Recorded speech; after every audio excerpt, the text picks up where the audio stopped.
በስመ አብ ወወልድ ወመንፈስ ቅዱስ አሐዱ አምላክ አሜን። በጌታችን በኢየሱስ ክርስቶስ ሰማያዊ በሆነ ስፍራ መንፈሳዊ በሆነ በረከት የተባረካችሁ ብዙ ምሕረት ያለው እግዚአብሔር አብ ልጆች አድርጎ የተቀበለን የተቀበላችሁ መንፈስ ቅዱስ ሀብተ ወልድ ስመ ክርስትና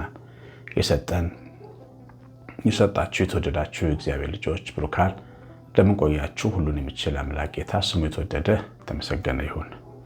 የእግዚአብሔር ልጆች እንግዲህ ዛሬ የምንማረው የምንመለከተው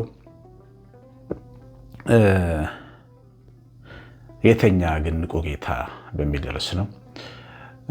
በተኛንበት እኛ ባለንበት እኛ በተቀመጥንበት የሕይወት ጀልባ ላይ አብሮን ተሳፍሮ ስለሚሄደው ስላንቀላፋው ግን እኛ ደግሞ ልንቀሰቅሰው ስለሚገባው መምህርና መድኃኒት ነው የምንማረው።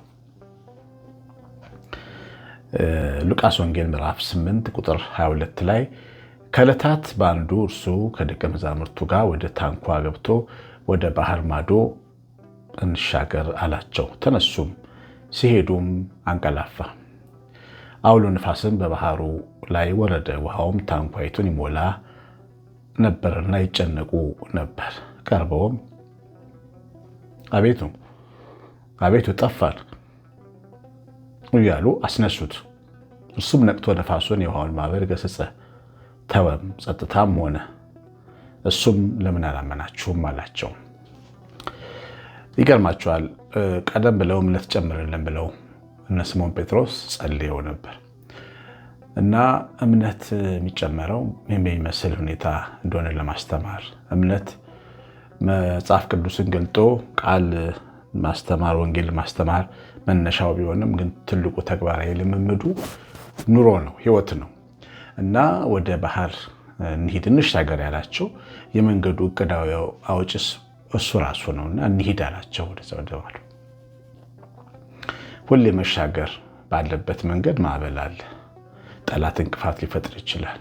ዝም ብሎ እኛን ጀልባችን እንዳትቀዘፍ እንዳትሻገር ሊፈልግ ሊከላከል ይችላል። ግን ሁልጊዜ ደግሞ ከክርስቶስ ጋር የሚራመድ ሰው አሸናፊ ነው። ነፋስ ቢመጣም ግን ጀልባይቱ ትሻገራለች። እግዚአብሔር ወዳሰበላት ዓላማ ትደርሳለች። ትልልቅ ዓላማ ይዛችሁ በህይወት ማዕበል የምትፈተኑ ሰዎች ተስፋ እንዳትቆርጡ። መሻገራችሁ መድረሳችሁ አይቀርም። ምክንያቱም ጌታ እንሻገር ካለ መሻገር አይቀርም። ጸልያችሁ ከወጣችሁ አንተ ታውቃለህ ካላችሁ እሱ ያውቅላችኋል። አንዳንዴ የሚያውቅ አይመስልም። ምክንያቱም መሀል ላይ ተኛ ነው የሚለው። መሀል ላይ ተኛ፣ ዝም አለ። እነዚህ ሰዎች ያምኑብኛል አያምኑብኝም ብሎ ታላቅ ጸጥታ ጸጥ የሚልበት ጊዜ አለ በህይወታችን። እግዚአብሔር አንዳንዴ የሌለ እስኪመስልን ድረስ ዝም ሊል ይችላል። እንዲህ አይነት እኮ ፈተና እኛ ብቻ አይደለም የተፈተንነው። በሰማይ ያሉ መላእክትም ተፈትነዋል እኮ። በታላቅ ጸጥታ ውስጥ እኮ ነው ሰይጣን የተከሰተው። እኔ አምላክ ነኝ በቃ ያኛው አምላክ የለም ብሎ ማለት ነው። እና ጸጥታው መተው አይደለም፣ መጣል አይደለም፣ መረሳት አይደለም። የእኛ አንድምታ እንደሚለው እኛ እንደምንተረጉመው አይደለም። የእግዚአብሔር ሐሳብ ከእኛ ትርጉም የተለየ ነው። እኛ ይሆናል ብለን የምንገምተው ግምትና እግዚአብሔር በእኛ ላይ የሚያስበው ሐሳብ በጣም የተለያየ ነው እና ተኛ፣ ጀልባቸው ላይ ሆነው እሱ ተኛ፣ እነሱ የቀዘፉ እሱ ተኛ። አንዳንድ የቅዱስ አሰራሩ እንድታስተውሉት ነውና አንዳንድ ጊዜ አውቆ እግዚአብሔር ዝም ይላል። መቀስቀስ እስኪፈልግ ድረስ ዝም ብሎ ነው የሚሄድ ምንሏችን እና ጌታን መቀስቀስ መለማመድ ያስፈልጋል። ምን ማለት ነው ይሄ? በጣም አቅርቤ ወደ ራሳችን ህይወት እያመጣን እንዲገባን ብናየው ደስ ይለኛል። ድሮ ወደ ቤተክርስቲያን መሄድ ባልጀመርኩበትና ወደ ቲን ኤጅ በገባሁበት ጊዜ ማጌጥ፣ ፀጉሬን በጣም ቆንጆ ቁርጥ መቆረጥ፣ የሀብታም ልጆች ጓደኞች ነበሩኝ እና እነሱ እንደሚሆኑት ወርቅ ማድረግ እነሱ ሀብል ያደርጉ ነበር። ወርቅ ባይሆንም በኤኒ ሰንሰለት እጄ ላይ ማድረግ እወድ ነበር ክፍለ ሀገር እያለሁና አንድ ጊዜ እናቴ ጣቷ ላይ የምታደርገውን ወርቅ ስትታጠብ አውልቃ አስቀምጣው አገኘሁትና ተደብቄ አድርጌው ትምህርት ቤት ሄድኩኝ ማለት ነው። በጣም ጣቴ ላይ ይሰፋኛል እኮ በቃ ግን ዝም ብዬ ጉራ መታየት ስለምፈልግ በልጅነቴ እና ምኖሮ ባሌ ጎባ የሚባል አገር ነው። ባሌ ጎባ ያኔ ከተማው መካከል ላይ በጣም ትልቅ አውሮፕላን ማረፊያ አለ። አውሮፕላን ሜዳው ሳር ነው፣ የኳስ ሜዳ አይነት ንጹህ ሳር ነው። አውሮፕላን የሚያርፈው እዛ ላይ ነው። አውሮፕላን ውስጥ እስኪመጣ ድረስ እዛኛው ማዶ ያለን እዛኛው ማዶ ካሉ ጓደኞቻችን ጋር ያልታጠረ ሜዳ ነው። አቋርጠነው ነው የምንሄደው። ለሰው መንገድም ነው ደግሞ አውሮፕላን ማረፊያም ነው። እና የእናቴን ወርቅ አድርጌ እዛኛው ማዶ 02 ቀበሌ ይባላል እኔ ካለሁበት ወደዛኛው ቀበሌ ለጉዳይ ብቻ ሲሄድ እዛ አውሮፕላን ሜዳው መሃል ላይ የእናቴን ወርቅ ጥየዋለሁ ማለት ነው። ከዛ ቤት ተመልሼ መጣሁ። ሄጄ ትልቅ ሜዳ እኮ ነው፣ ኳስ ሜዳ ምናምን ከሚባለው ሁሉ በብዙ ጥፍ የሚበልጥ ሜዳ ነው። ሄጄ ጨርሼ ተመልሼ መጥቼ ቤት ከሰዓት በኋላ ትዝ አለኝ ያንና ደግሞ እናቴ ታውቃለች እኔ ነኝ ሊወስድ የምችለው ትልቁ ሰው ምን ነኝ ቤት ውስጥ እዛ ውስጥና በቃ በጣም ደነገጥኩኝ ሳየውና ኃይለኛ እናት ነው ያለችኝ። ይሄንን አግኝታ ልትገለኝ ትችላለች ብዬ አሰብኩ። ስለዚህ ምን አደረግኩ መሰላችሁ? ያኔ ቤተክርስቲያን አልሄድም። አጠገባችን መድኃኔዓለም ቤተክርስቲያን አለ፣ ሰው ሆኜ የተሰራውበት ትልቅ ቤተክርስቲያን አለ እና ያኔ እዛ አልሄድም፣ ግን እሰማለሁ መዝሙሩን ቅዳሴው ምናምን እሰማለሁ። ወደ መድኃኔዓለም ዞርኩና መድኃኔዓለም የእናቴን ወርቅ ጥያለሁ፣ እባክህ የእናቴን ወርቅ አፋልገኝ ብዬ ጸለይኩ። በዛ እድሜ ጸሎት ራሱ አልጸልይም።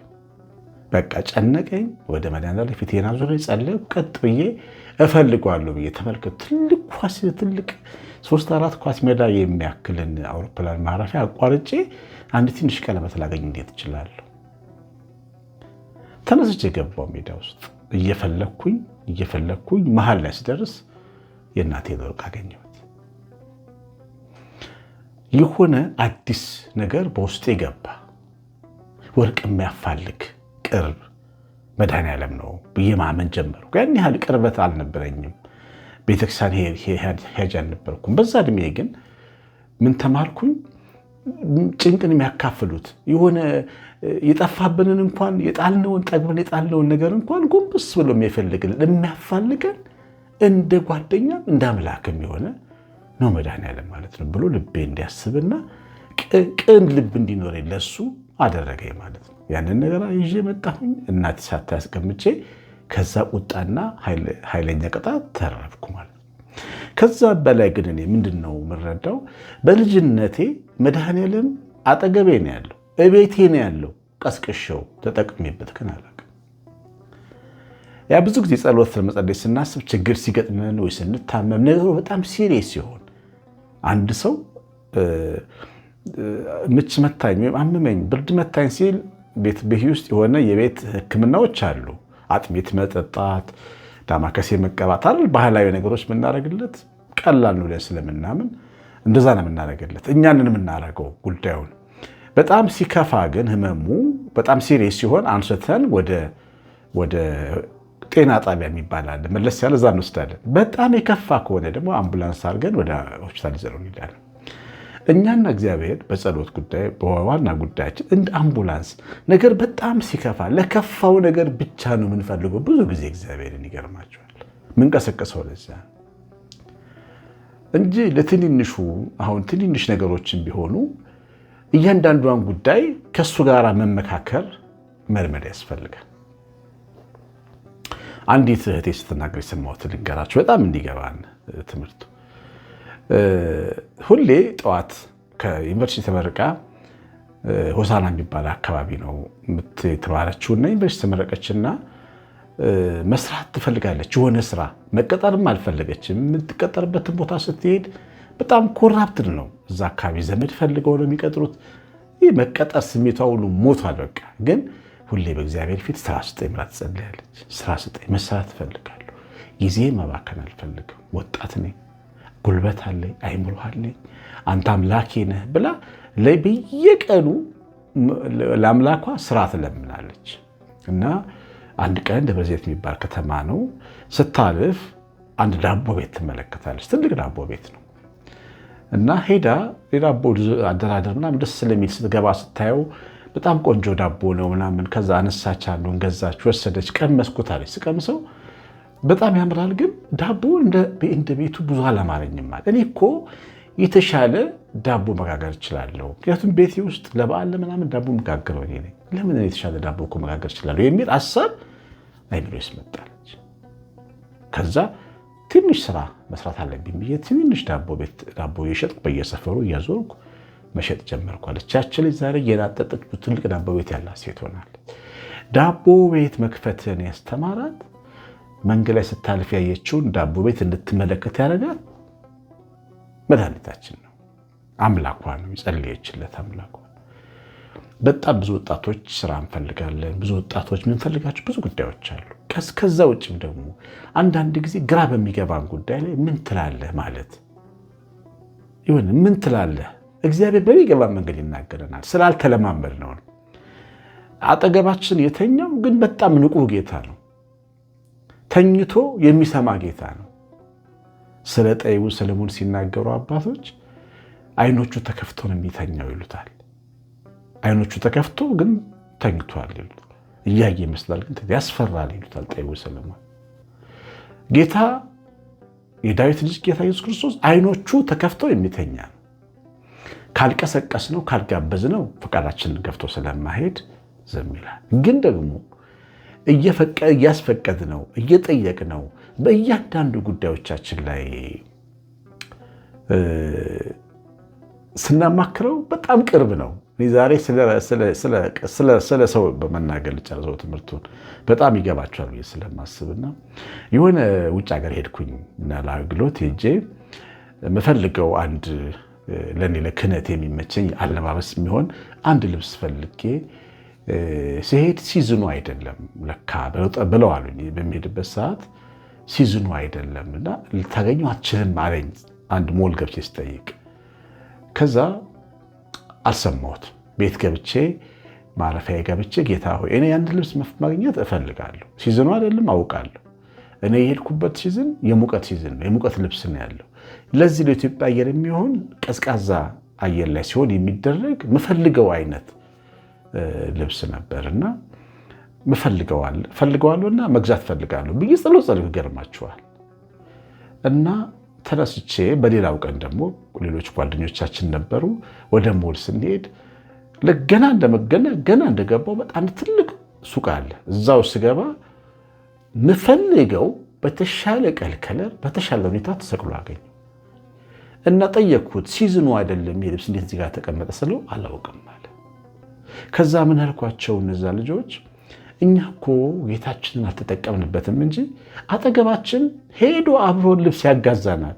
ገበያ ውስጥ እንኳን ሄዶ ልብስ ያጋዛል። በዚያ ልክ ከኛ ጋር ቅርብ መሆንና መስራት የሚፈልግ ምን ጋብዘው ቢሆን ምን ጠይቀው ቢሆን ሙያ የሚያስተምር ምግብን የሚያጣፍጥ ትንንሽ የሚመስሉ ነገሮችን የሚያስተምር ነቢዩ ኤልሳ ለዛች ተበዳሪ ባሉ ተበድሮባት ለሞተችው ሴት እኮ በዘይት እኮ ነው ዕዳዋን የከፈለላት። ዘይት በመቅዳት ዘይት ቅጂ ነው፣ ማሰሮ ሰብስቤ ነው። በማሰሮ ውስጥና በዘይት ውስጥ በረከት አለ ብሎ ማን ያስባል? ማሰሮ ጥላት ምናምን አቧራ መጥረግ ማጠብ ነው የምናስበው። እግዚአብሔር ግን በዛ የሴትዮዋ ዕዳ ከፈለላት። ብትቀዳው የማያልቅ ዘይት አመጣለት። ግን ማሰሮውን መሰብሰብ ነበር። ማሰሮ ሰብስቢ ሲላት የምን ማሰሮ ነው የምታመጣው? ያንተ አምላክ ጣም እንዲሰራ አይችልም እንዴ? ብር አይወርድልኝም እንዴ አላለች። እና የጥበብ ያስተምራል። ከዳን ወጣበትን መንገድ ያስተምራል። አብሮን ገበያ ሊሄድ ይችላል። የጠፋብን ነገር ሊያፋልገን ይችላል። እያንዳንዱ ጥቃቅን ጉዳዮቻችንም ላይ ጭምር ልንቀሰቀሰው ይገባል ነው። አጠገባችን ተኛ ብለን እንተዋይ። እኔ ልስራው ይሄንን አትበሉ። ሁሉንም ነገር እሱ ቢሰራ ጥሩ ነው። እየጠየቅነው ብንሰራ ሁሉንም ነገር ለምን መሰላችሁ? ፍቅሩንም አብረን ነው የምንቀበለው። ሁሉንም ነገር ምግባችንን ስንሰራ በስማም ብለን ብንሰራ፣ አጣፍጥልኝ ብለን ብንሰራ ምግቡ ሲጣፍጥ የጌታችንን ፍቅር ልባችን ውስጥ ይገባል። አለዛ ግን ሳንጸልይ ከሰራ ነው ባለሙያ ነሽ ነው የምትባየው። ክብሩን አንቺ ነሽ የምትወስጂው። በጣም ቀላል የሚመስል ነገር ነው ያ። አያችሁ? እና ትልቅም ነገር ቢሆን ትንንሽም ነገር ቢሆን ጉዳዮቻችንን በፊቱ ማቅረብ፣ መቀስቀስ። በቃ እኔ ሕያው ከሆንኩኝ እሱ እንዴት አይሆንም? እኔ ከሰማው እንዴት እሱ አይሰማም? እኔ መስራት ከቻልኩ ጎንበስ ቀና ማለት ከቻልኩ እንዴት ጌታ ከኔ ጋር ሊሰራ አይችልም? እንደውም የሚገርማችሁ እሱ ተአምሩን መስራት የሚፈልገው ከሰው ጋር ነው፣ ብቻውን አይደለም የሚፈልገው። ከሰው ጋር ሰው ባለበት በቃና ዘገሊላ ሰርግ ቤት ያየነው እኮ እሱ ነው። ታምር አድራጊው ልጇን እመቤታችን አማልዳ መጣች፣ አድርጋለች። ከዛ መታ የሚላችሁን አድርጉ፣ ታምር ይሰራል። ግን ታምር የሚሰራው እናንተስ ፈቃደኞች ስትሆኑ ከእናንተ ጋር ነው አለች። አካል ነን እኛ፣ እሱ ራስ ነው። ራስ የሚያዘውን እጅ ያነሳል፣ እግር ይራመዳል አለ። አካል ነው። ተአምራቱን የሚያፋጥነው ተአምራቱን የሚያከናውነው። ስለዚህ እኛንን በህይወታችን ውስጥ ተአምሩን እያየን እየተገረምን የምንኖረው ግን ስንንቀሳቀስ ነው። ስንፈልግ፣ ስንጸልይ፣ በጉዳዩ ላይ ምክር ስንጠይቅ፣ አብሮ እንዲሰራ ስንጋብዝ ከኛ ጋር ህይወትን ተአምር የሚያደርገው እና ጋኖቹ ታጥበው ውሃ ተሞልተው ሲቀዱ ወይን ሆኑ ያን ያደረጉ ሰዎች ናቸው። እሱ አዘዘ፣ ሰዎች አደረጉ። እመቤታችን አሳሰበ። ያ ነገር ሆኖ ታምር ሆኖ አላየ ነው። በቀደምም ስናከብረው ነበር ቃና ዘገሊላ ሰርግ እና ጌታችን አጠገባችን ተኝቶ እየመሰለን ግን ንቁ ነው። ሊሰማን እያንዳንዷን ጉዳይ አብሮ ሊሰራ ይችላል። ይህ ልታውቅ ያስፈልጋል። መጥራት ሁሌ በእያንዳንዱ ጉዳይ ላይ ፈቃዱ መጠየቅ፣ መጸለይ ያስፈልጋል። መኪና እንኳን ስንነዳ ጠዋት ተነስተን በስመ አብ ብለን መኪናችንን ባርከን መሄድ አለብን። ብፁዕ አቡነ እስጢፋኖስ የሚባሉ የጅማ ሊቀ ጳጳስ አሉ። በጣም ማከብራቸው ትልቅ አባት ናቸው። ታውቋቸዋለን። እና ስራ አስኪያጅ ነበሩ፣ ጠቅላይ ቤተ ክህነት ስራ አስኪያጅ ነበሩ። አንድ ቀን ቢሯቸው በአንድ ጉዳይ ላይ ሄጄ ሲገቡ ነው አብሬ የገባሁትና ከመቀመጣቸው ፊት በስመ አብ ብለው ቢሯቸውን ባርከው መቀመጫቸውን ባርከው ጠረጴዛውን ፋይሉን ባርከው ተቀመጡ። ስራው ብሩክ ይሆናሉ። ትልቅ ነገር ተማርኩ። የሰካ ስራ ጸልዮ ነው የሚሰራው። የስራ ወንበር ተባርኮ ነው የምንቀመጥበት። ፋይሉ የሚቀና እንዲሆን ተባርኮ ነው። ዕዳ እንዳይሆንብን፣ ወጥመድ እንዳይሆንብን፣ ሳናቅ ፈርመን እንዳንያዝ ባርከነው ስንሰራ ግን ጠላት ይሸነፋል። እያንዳንዱ ጉዳይ ላይ የእግዚአብሔርን እጅ ማስገባት መለማመድ ያስፈልጋል። ተስፋ አለኝ ብዙ እንደገባችሁ የሰማነው በልቦናችን ጻፍ። እግዚአብሔር ባርካችሁ። የእግዚአብሔር ቸርነት የእናታችን የእመቤታችን በረከት የምላት ጥበቃ አብሮን ይሁን። ትናንትና ወዲያ ያሳሰብኩት አልመታሰቢያ ነበር። አንዲት እናት ልጆች ብቻ የምታሳድግ ባሏ የሞተባት እናት አለች። የእሷ አድራሻ እጄ ላይ ያለ። ፈቃደኞች ሆናችሁ በዓመት እስከ 50 ሺህ ብር ድረስ ሊሆን የሚችል ስጦታ ነው የሚያስፈልገው ለአንድ እናት። አንድ ቤተሰብ ቢዛት ደስ ይለኛል። 0911 413 80 ስልኬ ላይ አሳውቁኝ። ቀሲስ አሸናፊ ነኝ። ሰላም